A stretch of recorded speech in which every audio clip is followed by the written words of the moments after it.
Ordenador. Carga el programa Triángulo del Fuego. Seguridad 100. Programa en funcionamiento. Seguridad 100.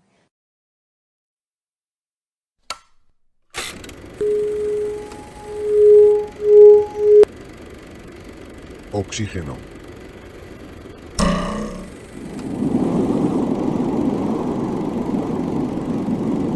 Combustible.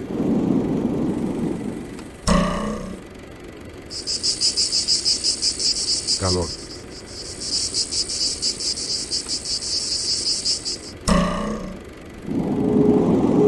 Oxígeno, combustible y calor.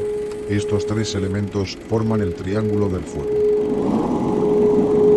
Cuando estos tres elementos, cada uno en sus determinadas condiciones, se juntan, se producirán llamas.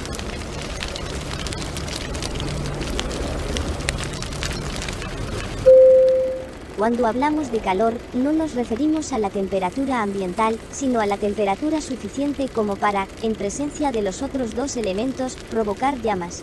Esta temperatura necesitará ser mayor o menor, dependiendo de varios factores, como el grado de humedad del combustible o su composición química. Gracias, ordenador. No hay de qué, Capitán Brown.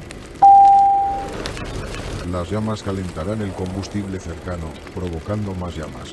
Es el cuarto elemento, llamado reacción en cadena. Ahora ya tendremos un incendio que no dejará de propagarse mientras estos elementos, en condiciones similares, sigan presentes.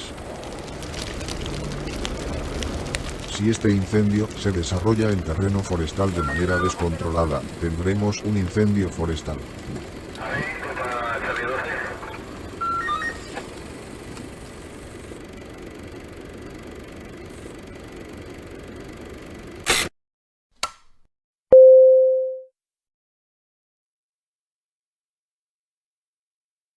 Lección 1.